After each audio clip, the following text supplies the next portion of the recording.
नमस्कार, JMD news देख रहे हैं आप और मैं हूं आपके साथ शुभांगी पांडे और दोपहर के 11 बज चुके हैं। स्वागत है आपका दमदार न्यूज में और चलिए सीधे आपको ले चलते हैं लखनऊ, जहां पर CM Yogi Adityanath homeopathic pharmacist को नियुक्ति पत्र वितरित कर रहे हैं। भारत की परंपरा के साथ प्राचीन काल से जुड़ा रहा है। होम्योपैथ का उपयोग गांवों में किसी न किसी रूप में लोग लेते रहे हैं। देश के कुछ क्षेत्रों में आयुष के बारे में होम्योपैथ की हो, सिद्धा की हो, यूनानी की हो, इन सभी विधाओं के बारे में लोगों के मन में एक जिज्ञासा भी रहती थी। लोग उपलब्धता के अनुसार उसका उपयोग भी करते थे।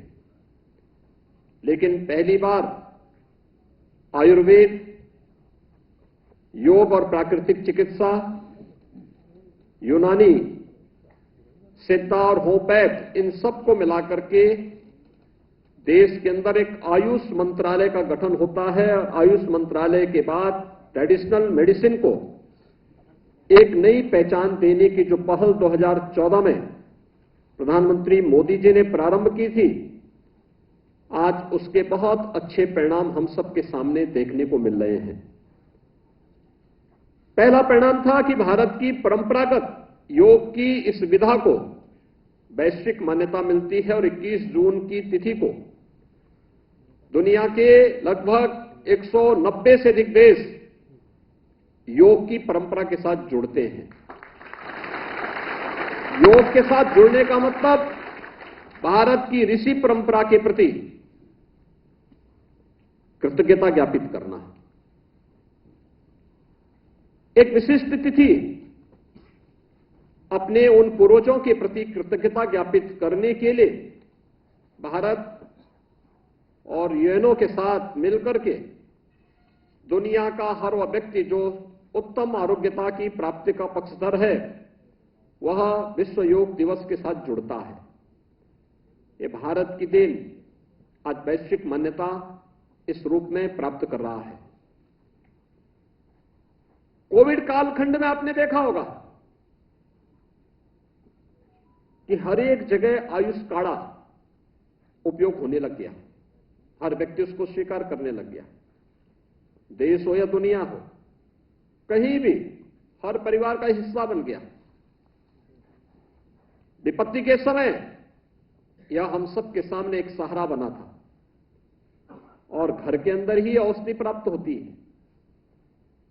लेकिन समग्रता के साथ इन सबको जोड़ करके कार्य किया जा सके, 2014 के बाद जिस तेजी के साथ इस फील्ड में काम होना प्रारंभ किया है, आज उसी का परिणाम है कि देश की सबसे बड़ी आबादी का राज्य उत्तर प्रदेश इस दिशा में मजबूती के साथ आगे बढ़ रहा है।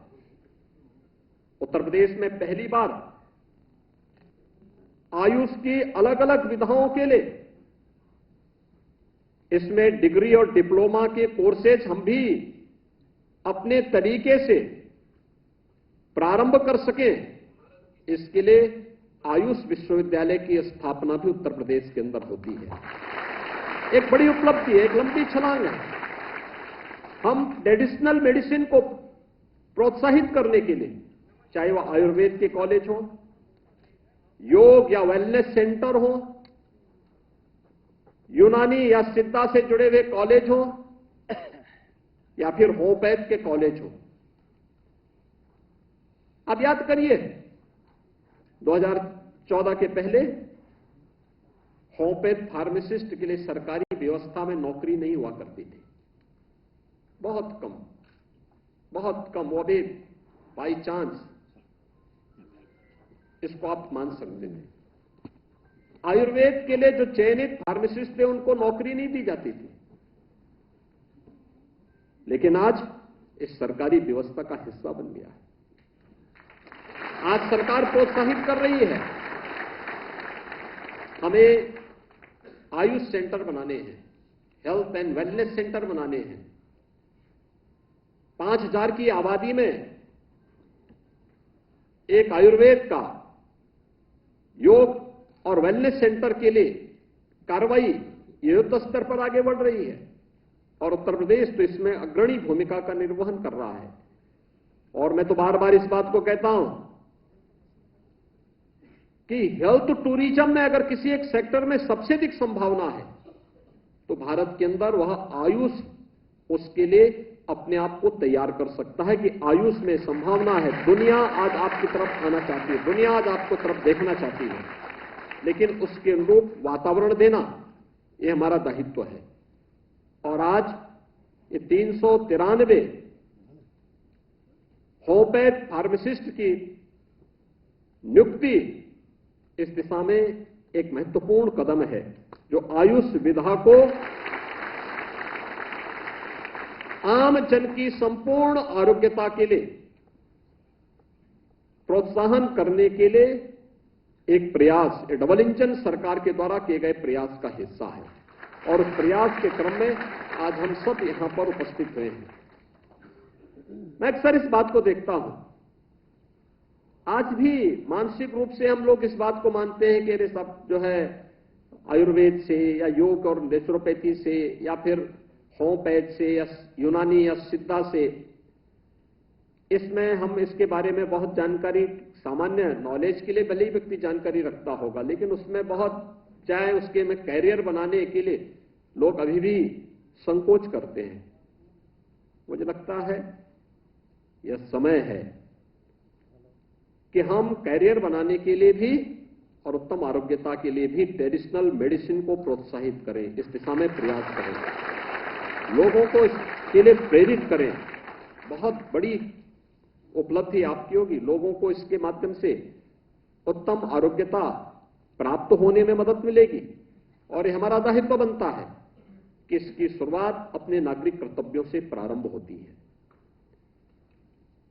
अगर आयुष से जुड़े हुए हरेक चिकित्सक, चाहे वो आयुर्वेद का हो, यूनानी या सिद्धा से जुड़ा हुआ हो, होम्योपैथ का हो, वे अपनी संकोच को दूर करें, रिसर्च एंड डेवलपमेंट के कार्यक्रम को आगे बढ़ाने में योगदान दें,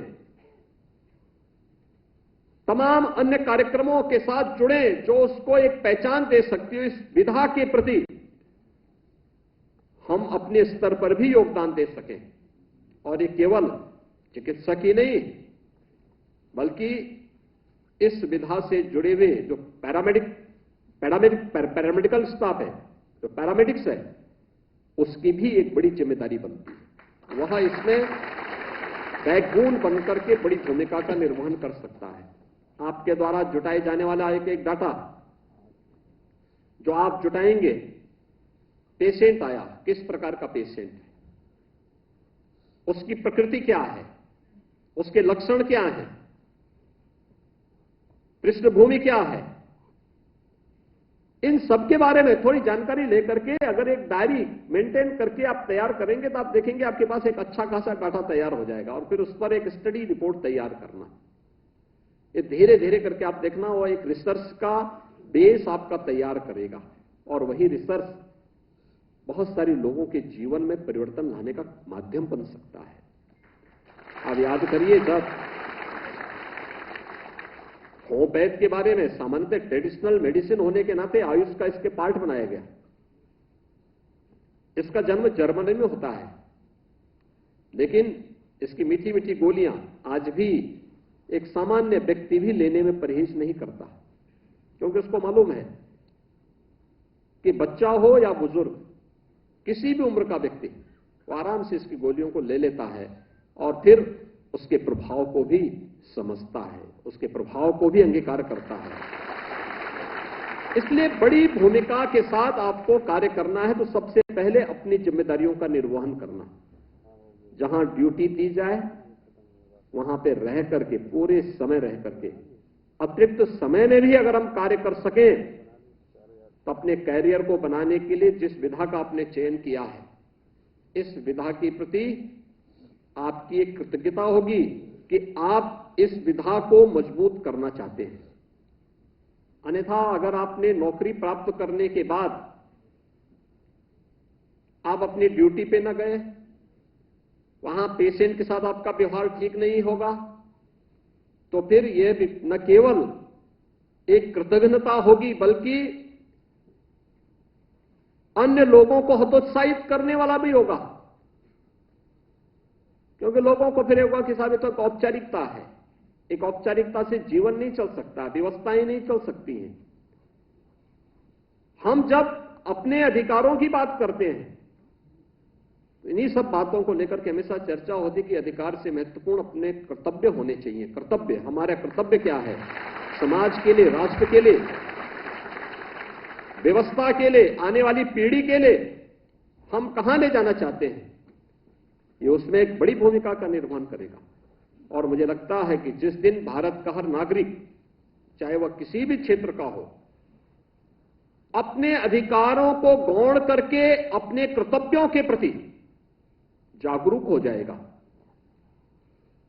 भारत को दुनिया की बड़ी ताकत बनने से कोई रोक नहीं सकता है। भारत दुनिया के एक महाशक्ति के रूप में स्थापित होगा। हमें उस दिशा में प्रयास करना चाहिए और ये हर भारतवासी का दायित्व बनता है, जिस भी क्षेत्र में काम कर रहा है। आज का ये कार्यक्रम देश प्रदेश के अंदर प्रधानमंत्री जी के विजन को, आयुष पद्धति को मजबूती प्रदान करने का एक माध्यम है। जैसे यहां पर 393 होम्योपैथ से जुड़े हुए फार्मासिस्ट को आज नियुक्ति पत्र वितरित किया गया। इससे पहले आयुर्वेद से जुड़े हुए पैरामेडिक्स को भी हम लोगों ने इसी प्रकार से नियुक्ति पत्र उपलब्ध कराए थे।